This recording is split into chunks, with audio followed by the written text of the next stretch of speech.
Report लिखली ना दरगाजी मोरा दर्द भीतर ले दिहले हे बा। रिपोर्ट लिखली ना दरगाजी मोरा दर्द भीतर ले दिहले हे बा। हाँ माना कोई नहीं तो यो टंगड़ी उठा के लिहले बा। रिपोर्ट लिखली ना दरगाजी मोरा दर्द भीतर ले दिहले हे बा।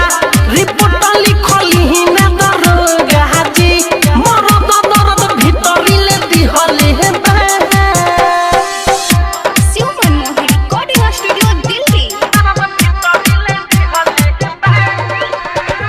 डीजे विकास लीगा सीतामढ़ी।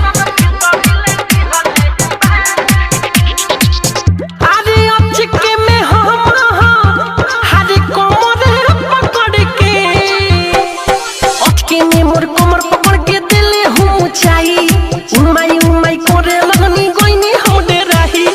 अचके में मोर कोमर पकड़ के दिले हूँ चाई उमाई उमाई करे लगनी गोइनी हम डेराही। दोनों जबाना धके हमरे खूबे पियले बा।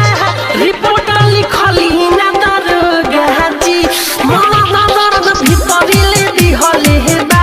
रिपोर्ट लिखली ना दरगाजी मोरा दर्द भीतर ले दिहले हे बा रे।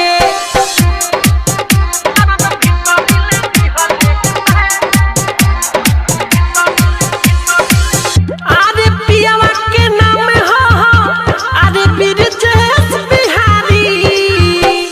पिया के नाम हो ब्रिजेश बिहारी मिठू के बिहनी गारी। बढ़िया बुझी दरोगा बाबू तनी सोची बिचारी। पिया के नाम हो ब्रिजेश बिहारी मिठू के बिहनी गारी। बढ़िया बुझी दरोगा बाबू तनी सा सोची बिचारी। रात भर देहिया